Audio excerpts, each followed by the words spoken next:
मला भेटण्याला, मला भेटण्याला आला, मला भेटण्याला विठ्ठल तो आला, मला भेटण्याला. तुळशी माळ घालून गळा, कधी नाही कुटले टाळ. तुळशी माळ घालून गळा, कधी नाही कुटले टाळ. पंढरीला नाही गेले, चुकून एक वेळ. पंढरीला नाही गेले, चुकून एक वेळ. देव्हाऱ्यात माझे देवा, ज्यांनी केला प्रतिपाळ. देव्हाऱ्यात माझे देवा, ज्यांनी केला प्रतिपाळ. चरणांची त्यांच्या धूळ, रोज लावी कपाळाला. विठ्ठल तो आला, मला भेटण्याला. विठ्ठल तो आला, मला भेटण्याला. सत्यवाचा माझी होती, वाचली न गाथा पोथी. सत्यवाचा माझी होती, वाचली न गाथा पोथी. घाली पाणी तुळशीला, आगळीच माझी भक्ती. घाली पाणी तुळशीला, आगळीच माझी भक्ती. शिकवण मानाची ती, बंधुभाव सर्वाभोवती. शिकवण मानाची ती, बंधुभाव सर्वाभोवती. विसरून धर्म जाती, देई घास भुकेल्याला. विठ्ठल तो आला, मला भेटण्याला. विठ्ठल तो आला, मला भेटण्याला. मला भेटण्याला, मला भेटण्याला. विठ्ठल तो आला, मला भेटण्याला. विठ्ठल तो आला, मला भेटण्याला. मला भेटण्याला. छान. मी आता सुचिताला विनंती करते की तिने तिच्या निरूपणाला सुरुवात करावी.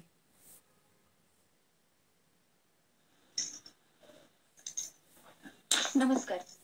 आवाज ऐकू येतोय माझा? हो हो येतो. ब्रह्मानंदं परमसुखदं केवलं ज्ञानमूर्तिं द्वन्द्वातीतं गगनसदृशं तत्त्वमस्यादिलक्ष्यम् एकं नित्यं विमलमचलं सर्वधि साक्षिभूतं भावातीतं त्रिगुणरहितं सद्गुरुं तं नमामि. गुरुर्ब्रह्मा गुरुर्विष्णु गुरुर्देवो महेश्वरः गुरु साक्षात् परब्रह्म तस्मै श्री गुरवे नमः.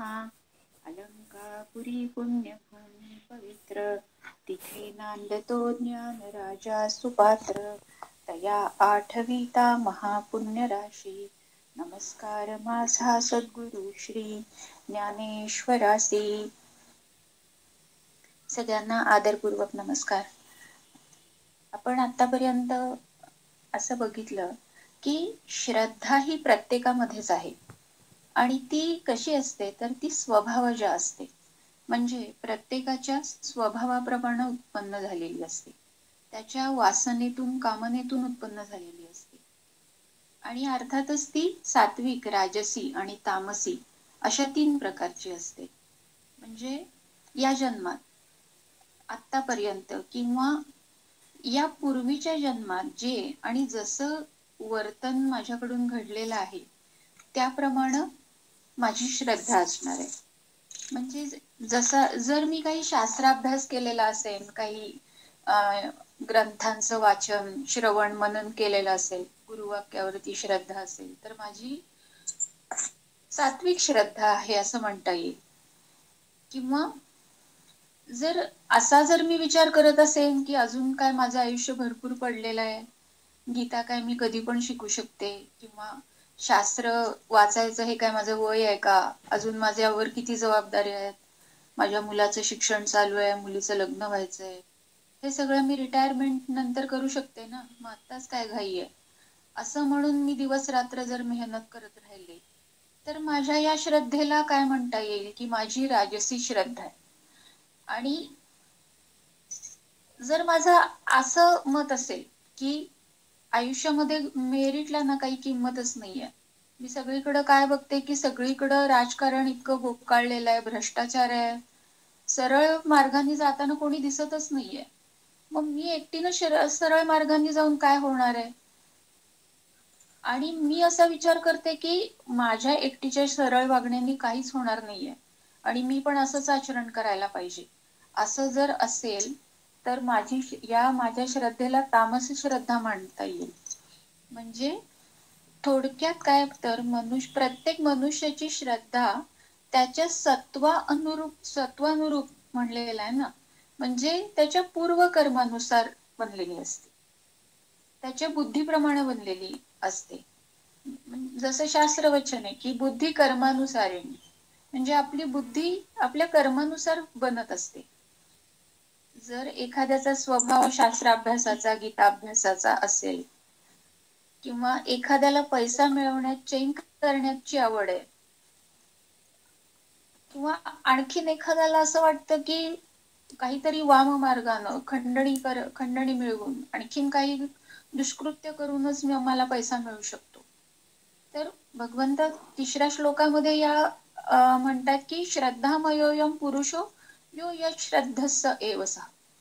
श्रद्धामय म्हणजे काय, श्रद्धामयोयम पुरुष, श्रद्धामय आहे म्हणजे काय, मय म्हणजे काय, जर आपण इंग्रजी आणि संस्कृत डिक्शनरीचा जर आधार घेतला तर याचा अर्थ असा दिसतोय की कन्सिस्टिंग ऑफ किंवा कंपोज्ड ऑफ किंवा फुल ऑफ. म्हणजे जसं आपण म्हणतो की हे सगळं जलमय झालंय, आता इतका पाऊस पडतोय ना, सगळं जलमय झालंय, किंवा इतका सुंदर सूर्यप्रकाश आला, सगळं तेजोमय झालंय. तसं भगवंत काय म्हणतायत की जो मनुष्य ज्या श्रद्धेनं युक्त आहे तो स्वतः त्याप्रमाणे बनतो, म्हणजे त्याचं व्यक्तिमत्व आहे ते त्याप्रमाणे घडत असतं. की आपण जर आपण खूप आता उद्या एकादशी आहे, आषाढी एकादशी आहे, अगदी आपल्या म्हणजे सगळेजण वर्षभर ज्या दिवसाची वाट बघतात तो दिवस आहे, तर मग सगळे काय होतील की आता सगळे पांडुरंगमय होतील. म्हणजे जशी ज्याची श्रद्धा असेल तसं त्याचं व्यक्तिमत्व. म्हणजे आता आपण गीता पठण करू, विष्णू सहस्रनाम म्हणू, म्हणजे आपण अगदी गीतामय बनून जाऊ. तसं एखादा राजसी मनुष्य आहे, एखादा तामसी मनुष्य आहे, तर त्याला काय होईल की आणि त्याची श्रद्धा त्याच्या कृतीप्रमाणे, त्याच्या बुद्धीप्रमाणे, त्याच्या कर्मानुसार असेल. जसं वारकऱ्याचं आयुष्य विठ्ठलमय असेल, भगवन्मय असेल, तसं राजसी आणि तामसी मनुष्याचं आयुष्य हे त्याच्या श्रद्धेनुसार असेल. जशी श्रद्धा तसंच फळ, आणि म्हणूनच तसंच व्यक्तिमत्व बनतं. म्हणजे एखाद्याचा जर त्याच्या कर्तृत्वावर विश्वास असतो, म्हणून तो एखादा मुलगा जर 12वीत असेल, अभ्यास करत असेल आणि म्हणत असेल की मी इतका अभ्यास करेन की मी मेरिट लिस्ट मध्ये येईनच, आणि दुसरा एखादा मुलगा म्हणेल की हे काय साधी खायची गोष्ट आहे का मेरिट लिस्ट मध्ये यायचं, मी पास झालो तरी भरपूर आहे. मग या दोघांची आपापल्या क्षमतेवरती ही श्रद्धाच आहे. दोघंही आपापल्या श्रद्धेनुसार अभ्यास करतात, पहिला मुलगा जसं म्हणतो की मी मेरिट लिस्ट मध्ये येणारच येणार आहे, अगदी कर्मधर्म संयोगानं तो जरी मेरिट लिस्ट मध्ये आला नाही तरी तो उत्तम गुणांसहित पास होतो. आणखीन काय नीट वगैरे ज्या काय सेट एक्झाम्स असतात त्या क्लिअर करतो, त्याला हव्या त्या इन्स्टिट्यूशनला प्रवेश मिळतो आणि तो पुढे यशस्वी होतो. आणि हेच दुसऱ्या पद्धतीचा मुलगा जो म्हणतो आपण काय बाबा पास झालो तरी पुष्कळ आहे, तो तसाच अगदी ऍव्हरेज मार्कांनी पास होतो, जेमतेम ग्रॅज्युएट होतो आणि त्याच पद्धतीचं आयुष्य पुढे त्याला जगावं लागतं. म्हणजे एका शिक्षकाकडून शिकणारी ही 2 मुलं किंवा एकाच इन्स्टिट्यूशन मध्ये 12वी पर्यंत असणारी मुलं, एकाच आणखीन काही कोचिंग क्लास जॉईन करणारी ही मुलं, पण एकाची सर्वसाधारण बुद्धिमत्ता आणि एकाची असामान्य बुद्धिमत्ता किंवा श्रद्धा, त्यांच्यामुळे त्यांच्या कर्तृत्वामध्ये असा जमीन आसमानाचा फरक पडतो. तर याचा अर्थ काय आहे की ज्याच्या त्याच्या श्रद्धेप्रमाणे तो श्रद्धामय बनतो आणि त्याप्रमाणे त्याचं व्यक्तिमत्व बनतं. एखादा खरं तर उच्च पदस्थ अधिकारी असतो आणि त्याला गीतेची आवड निर्माण होती, तो अभ्यास करतो आणि मग गीतामय बनतो. श्रद्धा सत्वानुरूप बनते म्हणजे स्वभावानुसार बनते. स्वभाव कसा बनतो तर ज्याची वासना जशी असेल, कामना जशी असेल त्याप्रमाणे त्याचा स्वभाव बनतो. आपण 7व्या अध्यायामध्ये बघितलेलं की श्रद्धावान लभते ज्ञानम, म्हणजे या श्लोकातल्या या चरणापासून काय शिकायचं, यो श्रद्धस्स एवसा, म्हणजे जशी माझी श्रद्धा तसं माझं व्यक्तिमत्व आणि श्रद्धा माझ्या स्वभावानुसार बनते. हा माझा स्वभाव कशामुळे बनतो, माझ्या वासनांमुळे आणि कामनांप्रमाणे घडत असतो. आणि स्वभाव किंवा व्यक्तिमत्व घडवायचं असेल तर मग त्यासाठी एक 6व्या अध्यायामध्ये एक श्लोक आलेला होता की संकल्प प्रभावान कामांस त्यक्त्वा सर्वान अशेषतः, म्हणजे संकल्पापासून उत्पन्न होणाऱ्या सगळ्या कामनांचा किंवा वासनांचा निशेष त्याग करून यज्ञ भावनेनं अभ्यास योगयुक्त होऊन कर्म करणं आवश्यक आहे, असा हा श्लोक सांगतोय 6व्या अध्यायातला. म्हणजे आता याबद्दलची जी भगवंतांची भूमिका आहे किंवा ज्यांना भगवंतांना जे सांगायचंय ते 3ऱ्या, 4थ्या आणि 5व्या अध्यायामध्ये भगवंतांनी विस्तृतपणे सांगितलेलं आहे. म्हणजे इथं आपण या श्लोकामध्ये श्रद्धात्रय विभाग योग या श्लोक अध्यायामध्ये काय बघतोय की भगवंत आपल्याला 3 प्रकारच्या श्रद्धांबद्दल सांगतात. सात्विक मनुष्य देवांचं पूजन करतात, राजसी वृत्तीची लोक जी असतात ती यक्ष आणि राक्षसांचं पूजन करतात, तामसी पुरुष भूतांची पूजा करतात.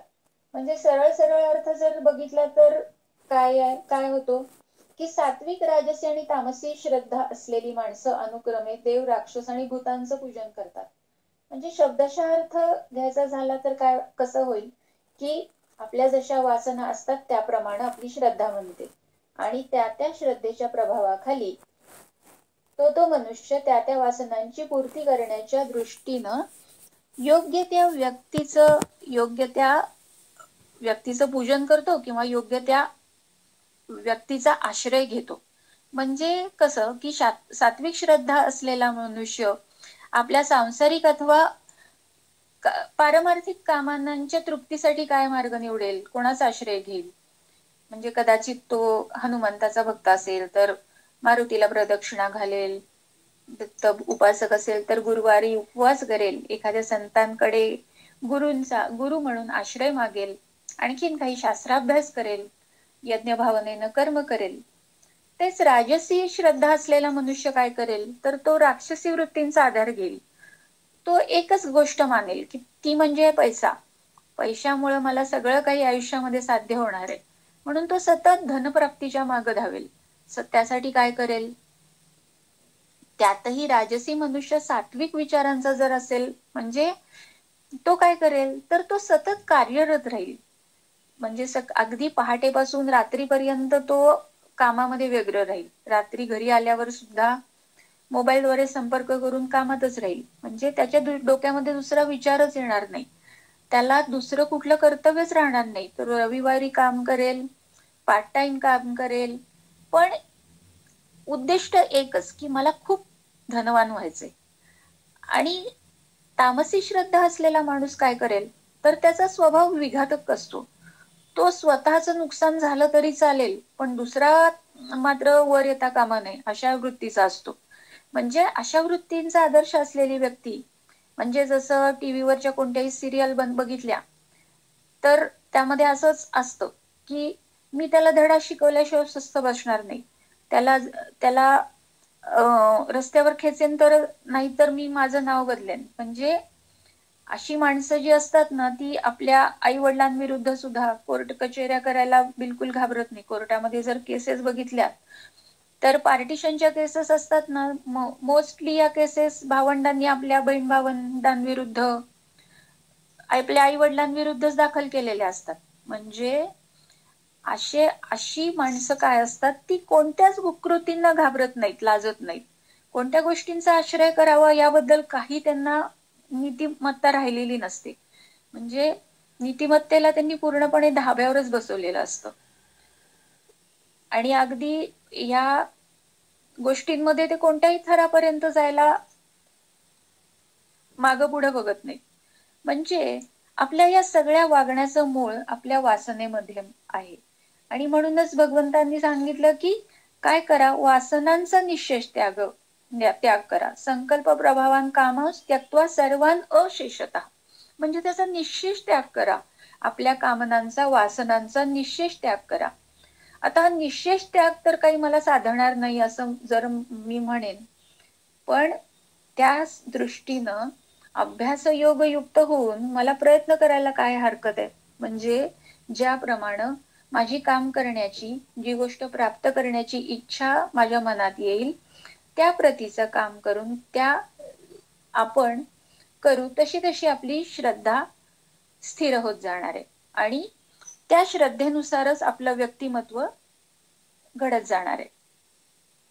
म्हणजे जिथं दैवी संपत्तीचा उदय झाला आहे, पण जिथं दैवी संपत्तीचा उदय झालेला आहे, पण जिथं आसुरी संपत्ती सुद्धा बलवान आहे, असे लोक राजस वृत्तीचे आहेत. म्हणजे उदंड दैवी संपत्ती, पण फक्त जिथं उदंड दैवी संपत्तीचे आहे अशी लोक सात्विक आहेत. तुकोबारायांचा एक अभंग आहे, ब्रह्मज्ञान नोहे लेकुराच्या गोष्टी, तेथे वाहवा पोटी अनुताप. म्हणजे मनात अनुताप जागला की मग माणूस दैवी संपत्ती धारण करतो, त्याबाबत सजग होतो. तुकाराम महाराजांनी पंढरीला निघालेल्या वारकऱ्यांना सांगितलंय, गात जागा गात जागा प्रेमे मागा विठ्ठला. म्हणजे काय, इतकं हे असं ड्युअल मिनिंगचं वचन आहे की गात जागा. म्हणजे सरळ वाच्यार्थ एक आहे आणि एक कोटीत दडलेला अर्थ वेगळा आहे. जसं त्या नल दमयंतीचा एक त्या नाटकामध्ये येतो ना संवाद, की दमयंती राजहंसाला म्हणते की, राजहंस ज्यावेळी दमयंतीला विचारतो की अगं तू इतकी उदास का बरं दिसतेस, चल मी तुला या जगामध्ये तू म्हणशील तिथं घेऊन जातो. भारतातच काय तर भारताच्या बाहेर पलीकडे लंकेला सुद्धा घेऊन जातो. असं ज्यावेळी राजहंस दमयंतीला म्हणतो त्यावेळी ती हसून म्हणती, न लंकामयते चेतसा. म्हणजे ती असं इथे पण एक ड्युअल मिनिंग आलेलं आहे, न लंकामयते चेतसा. म्हणजे माझं सरळ वाच्यार्थ जर बघितला तर असा आहे की माझं अंतःकरण काही लंकेला जाऊ इच्छित नाहीये. राजहंसा मला काही तू आग्रह करू नकोस, न लंकामयते चेतसा. आणखीन जर फक्त दुसरा अर्थ जर बघितला, नलम कामयते चेतसा, म्हणजे तिनं राजहंसाला इतकं चतुराईनं काय सांगितलं की नलम कामयते चेतसा. मला माझ्या मनाला त्या फक्त नलाचाच ध्यास लागलेला आहे, त्याचीच इच्छा फक्त मला राहिलेली आहे. आणखीन एक असा छान संदर्भ आला की एका शास्त्रज्ञानं आपल्या प्रयोगशाळेमध्ये लिहून ठेवलेलं होतं, बहुतेकांनाही माहित असेल की काय वाक्य होतं ते, की गॉड इज नोव्हेअर. एक मुलगा, त्यांचा कोणी विद्यार्थी तिथं आला आणि गॉड इज नो व्हेअर मधलं त्यानं काय केलं, नो ला लागून डब्ल्यू घेतलं फक्त. म्हणजे मग काय झालं, नो ला लागून डब्ल्यू घेतल्यानंतर शब्द तयार झाला नाऊ. मग ते वाक्य काय झालं तयार की गॉड इज नाऊ हिअर. म्हणजे हे ज्यावेळी त्या शिष्यानं त्याच्या विद्यार्थ्यानं हा ज्यावेळी बदल घडवला ना, तर त्या शास्त्रज्ञानं मान्य केलं की माझ्या आयुष्यामध्ये एक वेगळाच प्रकाश आला. म्हणजे साध्या वाक्यामध्ये इतका वेगळा अर्थ असू शकतो. म्हणजे ज्यावेळी जसं आपण बघत होतो की तुकाराम महाराज ज्यावेळी म्हणाले गात जागा गात जागा प्रेमे मागा विठ्ठला, म्हणजे एक अर्थ असा झाला की गात गात पंढरपूरला जावा आणि मग त्या विठ्ठलाला मागून घ्या. तुकाराम महाराज म्हणतात की एकदा विठ्ठल तुमच्या शरीरात आला ना की काम क्रोधानं तुमचं घर रिकामं केलंच म्हणून समजा. मला ती म्हणजे गात जागा म्हणजे झोपू नका असाही अर्थ आहे. गात जागा म्हणजे एक अर्थ झाला की तुम्ही गात गात पंढरपूरला जा, आणि गात जागा म्हणजे झोपू नका, अत्यंत सावध असा. म्हणजे ती जी आसुरी संपत्ती आहे ती केव्हा फणावर काढेल हे काही सांगता येत नाही. म्हणून विवेकानं आणि विचारानं त्या आसुरी संपत्तीचा फणा लगेचच ठेचून काढायचा, आणि तर मगच दैवी संपत्ती धारण करता येते. म्हणून भगवंत वारंवार सांगतात की शास्त्र विहित कर्म करा. म्हणजे जसं काही बळी देणं, बकरं कापणं, कोंबडे कापणं असं काही प्रकार असतात ना, किंवा कोणाच्या अंगात येतं, अशा ज्या काही श्रद्धा, अशा पद्धतीच्या ज्या श्रद्धा असतात त्या तामस श्रद्धा आहेत. समारंभ करणं, उत्सव प्रिय असणं, मनात त्रिविध येषणा असणं ही राजसी श्रद्धा आहे. आणि एकांत प्रिय असणं, अभ्यास करणं, वैराग्य धारण करणं, लोक कल्याणाचीच कामं करणं ही सात्विक श्रद्धा आहे. राजसी श्रद्धेचे आणि तमाधिष्ठित श्रद्धा असलेले लोक शास्त्रविरुद्धच आचरण करतात. आणि काय होतं त्यांचं की शेवटी दोन्ही सुखांना म्हणजे ऐहिक सुखाला आणि पारलौकिक अशा दोन्ही सुखांना वंचित होतात. जसं समर्थांनी म्हणलेलं आहे, ज्याचं ऐहिक धड नाहीये त्याची म्हणजे पारलौकिकाची किंवा परलोकाची वार्ताच कशाला विचारायची आहे, की ज्याचं या आयुष्यामध्ये काही झालेलं नाहीये त्याच्या पारलौकिक कल्याणाची किंवा त्याच्या प्रगतीची वार्ता कशाला करायची. म्हणजे असे लोक नीच योनीला जातात किंवा नरकात जातात. ते लोक नेमके कसे असतात याचं वर्णन भगवंत 5व्या आणि 6व्या श्लोकामध्ये करतात.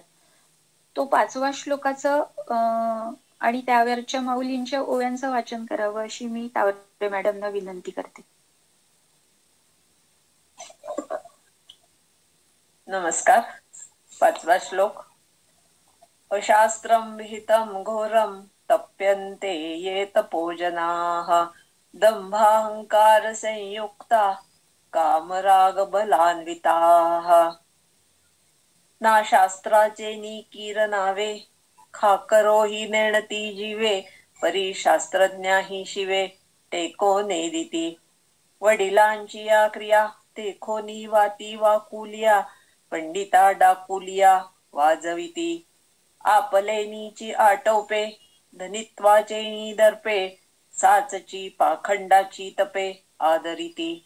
आपुलिया पुढिलांची या अंगी घालूनी कातिया रक्तमांसा प्रणीतया भरभरो रिचविती जळत कुंडी लाविती चेड्याचा तोंडी नवसिया देती उंडी बाळकांची. अग्रहाचिया उजरिया क्षुद्र देवतावरिया अन्न त्यागे सातरिया ठाकती एक. अगा आत्मपरपीडा बीजक्तम क्षेत्री सुहाडा पेरिती मग पुढा तेची पिके. बाहू नाही आपलिया आणि नावे तेही धनंजया न धरी होयतया समुद्री जैसे. का वैद्या ते करी सळा रसू सांडी पाय खोळा तो रोगिया जेवी विव्हळा सवता होय. नाना पडिकाराचे निसळे काढी आपलेची डोळे ते वान बसा आंधळे जैसे ठाके तैसे तया आसुरा होये जे निंदुनी शास्त्रांची सोये सैंघ धावताती मोहे आडवी जे का कामू करवी ते करीती क्रोधो मारवी ते मारिती किंबहुना माते पुरीती दुःखाचा गुंडा.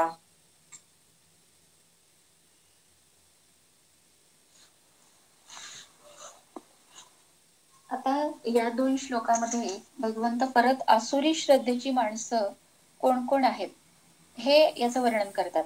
या 5व्या श्लोकामध्ये 3 शब्द महत्वाचे आहेत. कोणते कोणते 3 शब्द आहेत? अशास्त्रविहित, घोरम तपम, घोरम तपः आणि दंभाहंकार संयुक्त कामराग बलान्विता. म्हणजे काय आहे, या वर्णनाचा माणूस आसुरी कसा? म्हणजे प्रत्येक माणूस जीवनात तप हे करतोच किंवा करतच असतो. तप करण्याचं प्रमाण आणि प्रकार वेगळा असेल, पण हे तप प्रत्येक जण करतोच. म्हणजे जसं आपण 12वीच्या मुलाचं उदाहरण बघितलं की परीक्षा पास व्हायसाठी कमी जास्त प्रमाणात अभ्यास हा प्रत्येक जण करतोच, पण तो अभ्यास अशास्त्रविहित करून काय उपयोग आहे? म्हणजे अर्थ असा की एखादा मुलगा दररोज रात्री खूप रात्री उशिरापर्यंत जागून अभ्यास करतो, पण त्याचं मन अभ्यासात एकाग्र नसतं. तो पुस्तक वाचत असतो, पण मनात सतत चिंता असते, टेन्शन असतं. मला चांगले मार्क मिळाले नाही तर काय करायचं? मग मला वडील काय म्हणतील? मग मला कुठे डोनेशन द्यायला लागलं तर काय होईल?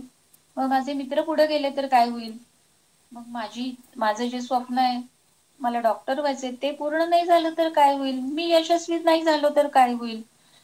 असं असं असे विचारांनी ग्रासलेला असतो एखादा मुलगा आणि तो अभ्यास करत असतो. म्हणजे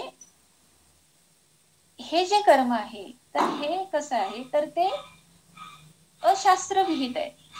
म्हणजे असं का आहे? दंभाहंकार संयुक्ता कामराग बलान्विता. म्हणजे मनुष्य दंभानं आणि अहंकारानं प्रेरित असतो. म्हणजे त्याला नुसत्या इच्छा किंवा वासना असतात असं नव्हे, तर तो त्यामध्ये आसक्त झालेला असतो. म्हणून त्याला आपल्या कर्तृत्वाबद्दल वृथा अभिमान असतो. म्हणजे आता आपण ज्या मुलाचं उदाहरण बघतोय त्याला वृथा अभिमान नाहीये. त्याला काय आहे? त्याला आपल्या क्षमतेबद्दल काही खात्रीच नाहीये. आणि याच्या विरुद्ध असलेल्या लोकांच्या बाबतीत कसं असतं की त्यांना म्हणजे ओव्हर कॉन्फिडंट असं आपण म्हणतो ना ज्यांना, की आपल्या क्षमतेबद्दल अत्यंत गैरवाजवी अभिमान असतो. मग अशी माणसं काय करतात? कर्षयंत शरीरस्थम भूतग्राम. म्हणजे अशी माणसं काय करतात की अशा काहीतरी कृती करतात की ज्या काही प्रॅक्टिकल नाहीयेत. म्हणजे अतिशय काहीतरी विचित्र गोष्टी करून ते अत्यंत आपलं साध्य जे काही आहे त्याच्या मागे लागतात. म्हणजे असे लोक आपल्या शरीराला विनाकारण कष्ट देतात. कर्षयंत शरीरस्थम असं म्हणलेलं आहे. म्हणजे आपल्या शरीराला ते अत्यंत कष्टामध्ये घालतात. विनाकारण कष्ट करून शरीराला कृश करणाऱ्यांना, त्या शरीरांतर्गत वास करणाऱ्या भगवंताला सुद्धा विनाकारण कष्टवल्यासारखं होत आहे. हे डोक्यात सुद्धा येत नाही. म्हणजे शरीर हे अशा प्रकारे त्रास करून घेण्यासाठी नाहीये. जसं आपण भागवतामधला एकदा या श्लोकाचा संदर्भ बघितलेला होता की दत्तात्रेय महाराज राजा यदूला जो 24 गुरूंची महती समजावून सांगतात ना, त्या श्लोकाबद्दल आपण एकदा बघितलेलं होतं की त्या 24 गुरूंमध्ये दत्तप्रभूंनी आपल्या शरीराला गुरु केलेला आहे. ते सांगताना दत्तात्रेय म्हणतात की लब्ध्वा सुदुर्लभम इदम बहुसंभवान्ते. म्हणजे अनेक जन्मांतरानंतर मला हे दुर्लभ असं मनुष्य शरीर मिळालेलं आहे. मनुष्य मदमित्यमपीह धीरः. म्हणजे अशा शरीरापासूनच मला परम पुरुषार्थाची प्राप्ती होऊ शकतं. म्हणून प्रत्येक बुद्धिमान मनुष्यानं किंवा विवेक धारण करणाऱ्या मनुष्यानं लवकरात लवकर याच शरीराच्या मदतीने मोक्ष प्राप्तीचा प्रयत्न करावा. म्हणजे जो आपल्या जीवनाचा मुख्य उद्देश आहे तोच साध्य करण्याचा प्रयत्न एकदा मनुष्य शरीर प्राप्त झाल्यानंतर करावा. असं म्हणजे जसं म्हणतो ना, विदाउट एनी हेजिटेशन, किंवा याला अन्यथा दुसरं काही नाहीच. एकच मनुष्य शरीर प्राप्त झाल्यानंतर मनुष्यानं जर काय साध्य करायचं असेल तर ते हेच आहे. म्हणजे माणसानं आपलं जीवन हे शरीर भोगात वासना तृप्तीच्या माग लागून व्यर्थ न दवडता, भगवंत काय म्हणतात की असे लोक आपल्या शरीराला वृथा कष्ट देणारे आहेत आणि अशा वागण्यानं एक प्रकारे आपल्या दंभाचं, अहंकाराचं प्रदर्शनच करतात. म्हणजे जसं की आपली क्षमता नाहीये पण काही अगदी कडक उपवास करायचे, असे लोक काय असतात की ते वृथा अभिमानच बाळगतात आणि आपल्या अहंकाराचं, दंभाचं एक प्रकारे प्रदर्शनच करतात. आणि मग म्हणून त्यांना आसुर निश्चयान असं म्हणलेलं आहे, त्यांना मूढ म्हणलेलं आहे. म्हणजे कसे आहेत ते? आसुरी स्वभावाचे आहेत. आपण पूर्ण खरं तर 16वा अध्यायामध्ये भगवंतांनी आसुरी स्वभावाचं, आसुरी प्रवृत्तीचं वर्णन खूप विशेषत्वानं म्हणजे खूप विस्तारानं केलेलं आहे. पण म्हणजे तरी सुद्धा परत इथं ते सांगतात की आपल्या वागणुकीचं आपण परीक्षण करावं म्हणून भगवंत इतके सजग आहेत की ते पुन्हा पुन्हा आपल्याला आठवण करून देतात की बाबा रे, हे गुण तुझ्यामध्ये नाही आहेत ना, हे तू एकदा तपासून घे. आता भगवंत पुढच्या श्लोकामध्ये सांगतायत की 6व्या श्लोकामध्ये भगवंत आपल्याला सांगतायत की असे जे आहेत ते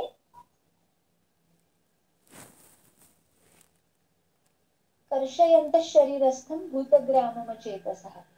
या श्लोकामध्ये ते आपल्या शरीरामध्ये म्हणजे आपल्या भूतांना, 5ही भूतांना म्हणजे कुठली? पृथ्वी, आग, तेज, वायू यांना ते काय करतात? ते विनाकारण कष्ट होतात. मी तावरे मॅडमना विनंती करते की त्यांनी 6वा श्लोक आणि त्यावरच्या माऊलींच्या ओव्यांचं वाचन करावं. कर्षयन्तः शरीरस्थं भूतग्राममचेतसः मां चैवान्तः शरीरस्थं तान् विद्यासुरनिश्चयान्. आपुलां परावादेही दुःख देती जे काही, मज आत्मया ते तुलाही होय शिणू. पै वाचेचे नेही पालवे, पापिया तया नातळावे, परी पडिले सांगावे त्याच्यावया. प्रेत बाहिरे घालिजे, का अंत्यजू संभाषणी त्यजिजे, हे असो हाते क्षाळीजे कश्मला ते. तेथ शुद्धीची आशा, तो लेपून मनवे जैसा, तया ते सांडावया तैसा. अनुवादुहा. परी अर्जुना तू तया ते देखसी, तैस्मर हो माते, जे आन प्रायश्चित्त येथे मानेल ना. म्हणूनी श्रद्धा जे सात्विकी, पुढती तेची पै एकी, जतन करावी निकी सर्वापरी. तरी धरावा तैसा संगू, जेणे पोखे सात्विक लागू. सत्व वृद्धीचा भागू, आहारू ढेपे एरवी तरी पाही. स्वभाव वृद्धीचा ठाई, आहार वाचुनी नाही बळी हेतू. प्रत्यक्ष पाहे पाविरा, जो सावध घे मदिरा, तो होऊन ठाके माजिरा तियेची क्षणी. का जो साविया अन्न रसू सेवी, तो व्यापिजे वात श्लेष्म स्वभावी. काय ज्वरो जालिया निववी पयादिक, नातरी अमृत जयापरी, घेतलिया मरणवारी. का आपुलिया ऐसे करी, जैसे विष तेवी जैसा घेपे आहारू. धातू तैसाची होय आकारू, आणि धातू ऐसा अंतरू भावो पोखे. जैसे भांडियाचे तापे, आतुले उदकही तापे. तैसी धातुवशे आटोपे चित्तवृत्ती, म्हणोनी सात्विकू रसू सेविजे, तै सत्वाची वाढी पाविजे, राजसा तामसा होईजे येरी रसी, तरी सात्विकू कोण आहारू, राजसा तामसा काही आकारू, हे सांगो करी आदरू आकर्णनी.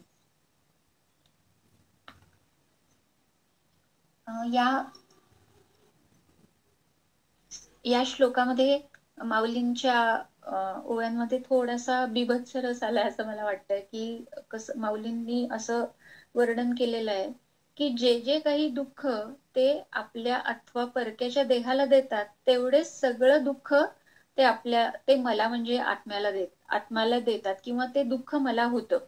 म्हणजे माझं आत्मया तेतुलाही होय शिणू. भगवंत माऊलींच्या मुखातून सांगतायत की जे जे जे दुःख या तामसी लोकांनी दुसऱ्यांना म्हणून दिलेलं आहे, ते सगळं ते मलाच झालेलं आहे. मग माऊलींनी असं सांगितलेलं आहे की वाचेच्या पदरानेही त्या पाप्यांना स्पर्श करू नये, पण त्यांचा त्याग करण्याकरता आम्हाला त्यांच्याविषयी बोलावे लागले. म्हणजे खरं तर आपल्या वाणीनं यांचा उच्चारही करू नये, पण यांचा त्याग आपल्याला निश्चितपणे करायचा आहे, म्हणून मला त्यांच्याबद्दल सांगावं लागलेलं आहे असं माऊली म्हणतात. पुढे त्यांनी त्याच्यासाठी काही दाखले दिलेले आहेत की प्रेताला स्पर्श करू नये, परंतु त्याला बाहेर काढण्याकरता जसा स्पर्श करणं अनिवार्य आहे, किंवा आणखीन काही लोकांशी बोलू नये, पण त्यांना दूर हो म्हणून सांगायला तर बोलावंच लागतं ना. जसं त्यांनी पुढे सांगितलेलं आहे की विष्ठेला हात लावू नये, पण शौचाच्या वेळी तरी आपल्याला हात लावायलाच लागेल. मग या प्रसंगी शुद्ध होण्याची इच्छा असते, म्हणून हा संसर्ग जसा दोषकारक मानता येत नाही, त्याप्रमाणे कोणाचा त्याग करायचा आहे नेमका? आसुरी प्रवृत्तीच्या लोकांचा त्याग करायचाच आहे हे सांगण्याकरता त्यांच्याविषयी बोलणं अनिवार्य आहे. परंतु अर्जुना, तू जेव्हा त्या आसुरी लोकांना पाहशील तेव्हा तू काय कर, तेव्हा तू माझं स्मरण कर. म्हणजे काय, तू त्यावेळी अत्यंत सावध राहा आणि माझ्या स्मरणामध्ये राहा, कारण त्या कामी तुला दुसरं कोणतंही प्रायश्चित्त चालणार नाही. म्हणून सात्विक श्रद्धा जी आहे तीच एक सर्व प्रकाराने चांगली नेहमी जतन करून ठेवावी, असं मी पुन्हा पुन्हा सांगतो. असं भगवंत इथे अर्जुनाला माऊलींच्या मुखातून सावध करतात. आता एक महाभारतामध्ये कथा येते की आपल्याला सगळ्यांना परिचित असलेली कथा आहे. म्हणजे राजसूय यज्ञाच्या वेळची ही कथा येते की यज्ञस्थळी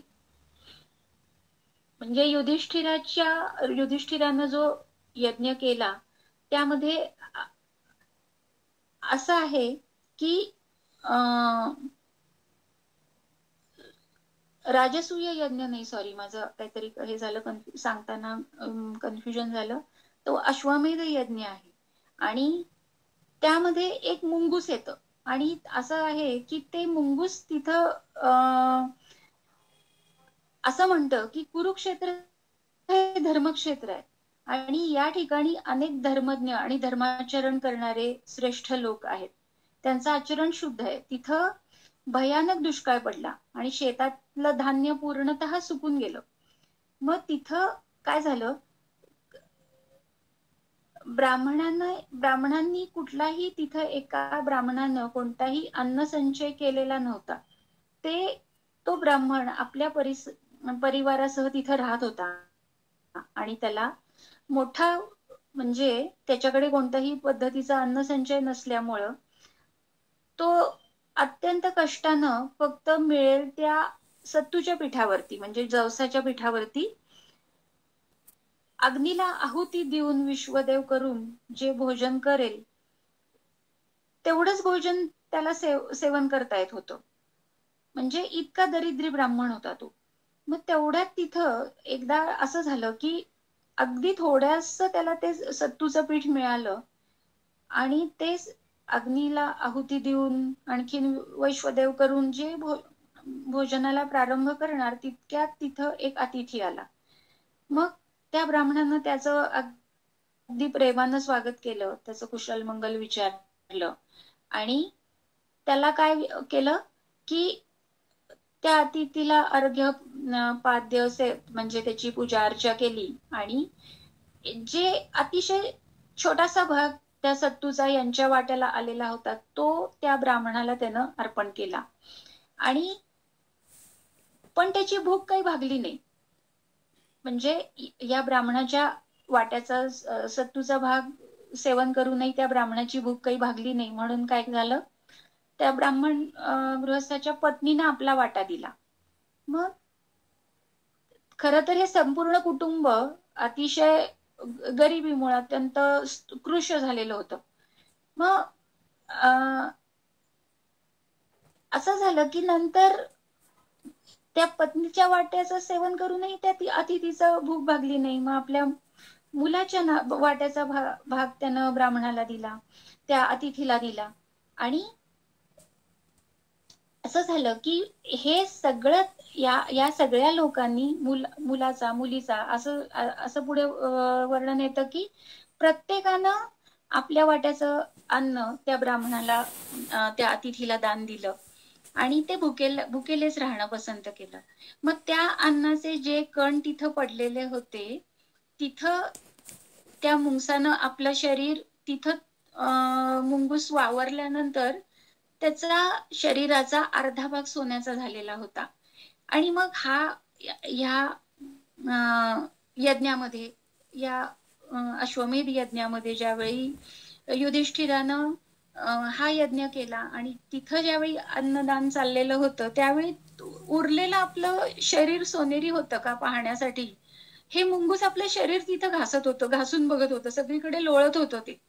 मग या युधिष्ठिराला मोठं आश्चर्य वाटलं की त्याला खरं तरी भगवंतांनी लीला घडवलेली होती की माझ्यासारखा श्रेष्ठ मीच आहे असा अभिमान ज्यावेळी युधिष्ठिराच्या मनात निर्माण झाला की अश्वमेध यज्ञ करणारा आणि एवढ्या मोठ्या प्रमाणावर दान धर्म करणारा असा मीच एकटा काय तो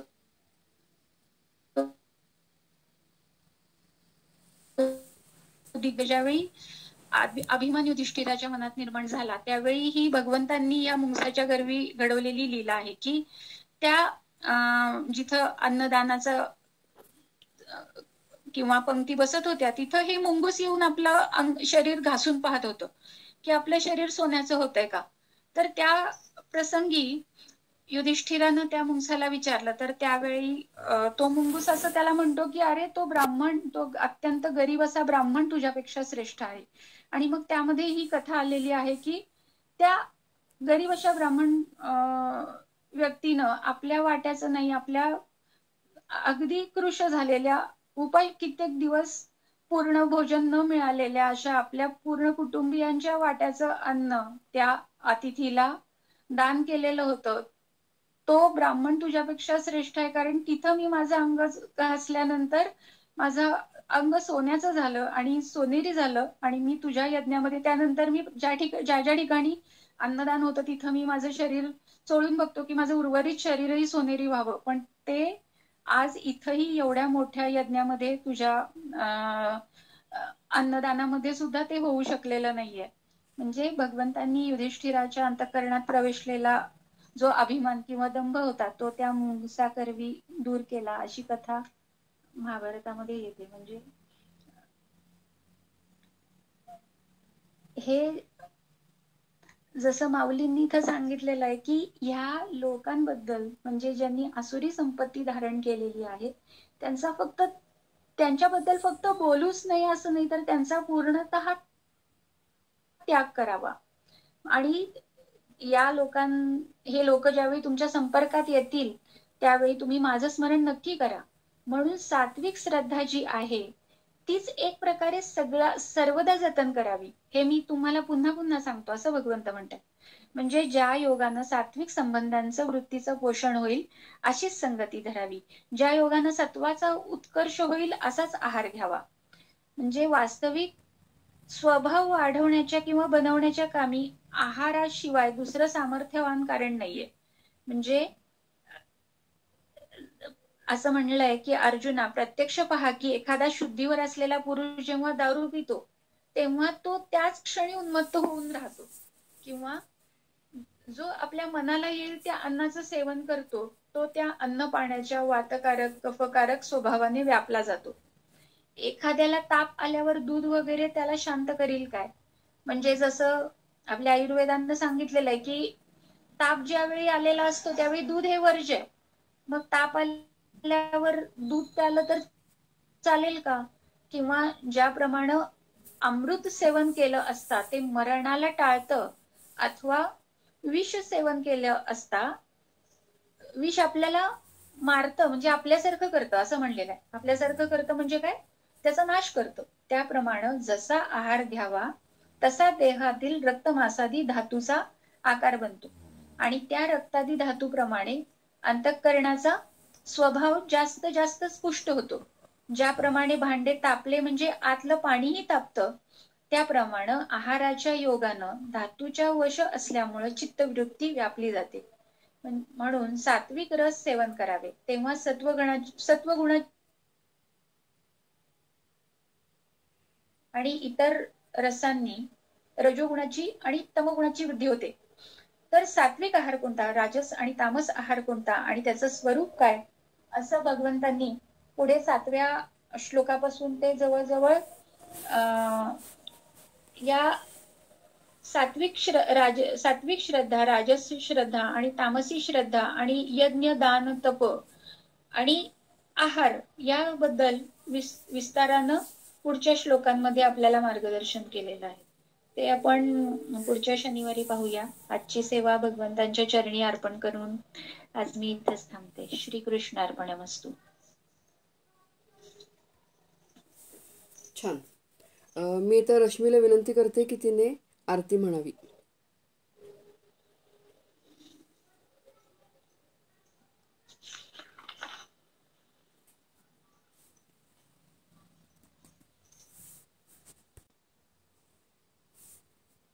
भगवत गीते जय जय भगवत गीते.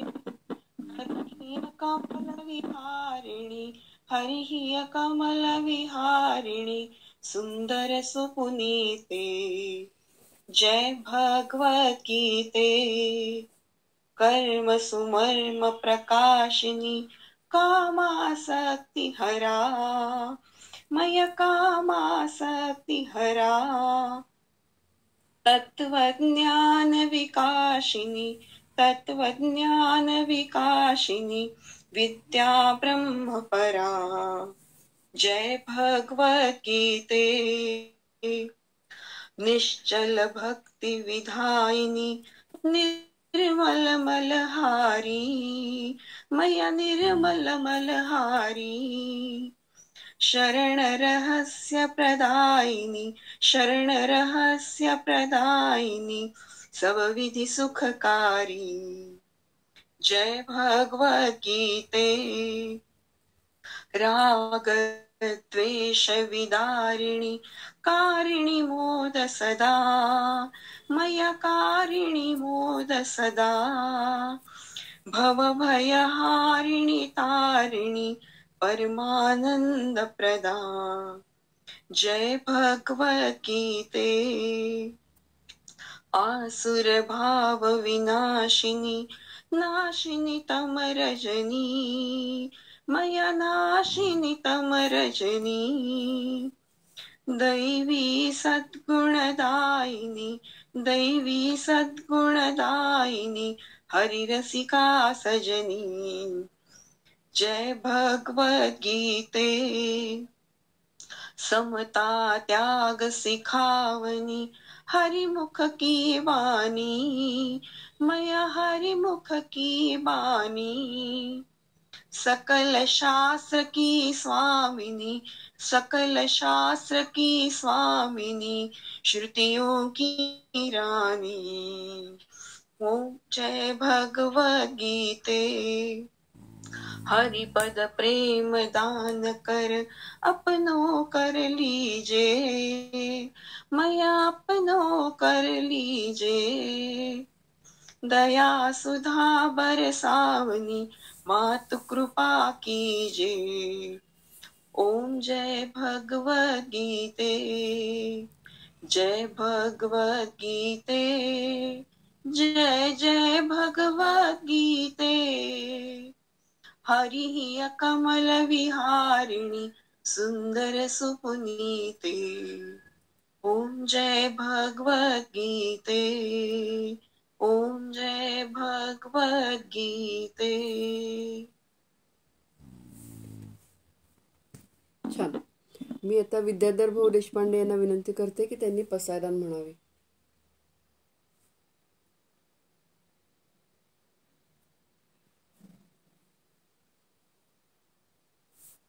आत्मके देवे येणे वाग्यज्ञे तोषावे, तोषोनी मज द्यावे पसाय दान हे.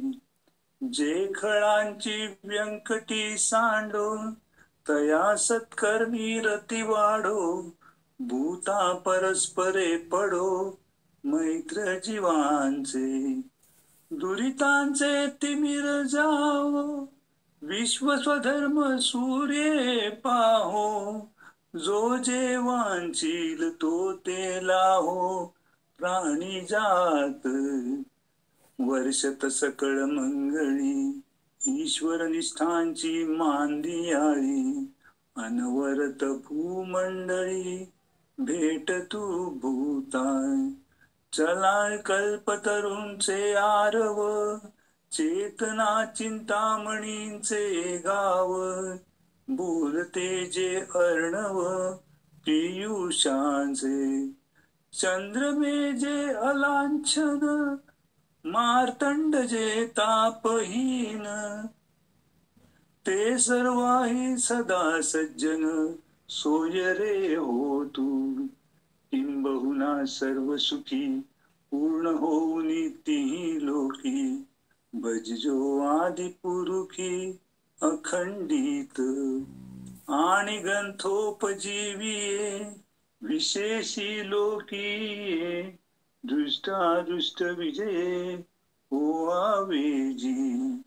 येथ म्हणे श्री विश्वेश्वराऊ, हा होईल दान पसावो. येणे वरे ज्ञान देवो, सुखिया झाला, सुखिया झाला, सुखिया झाला. धन्यवाद.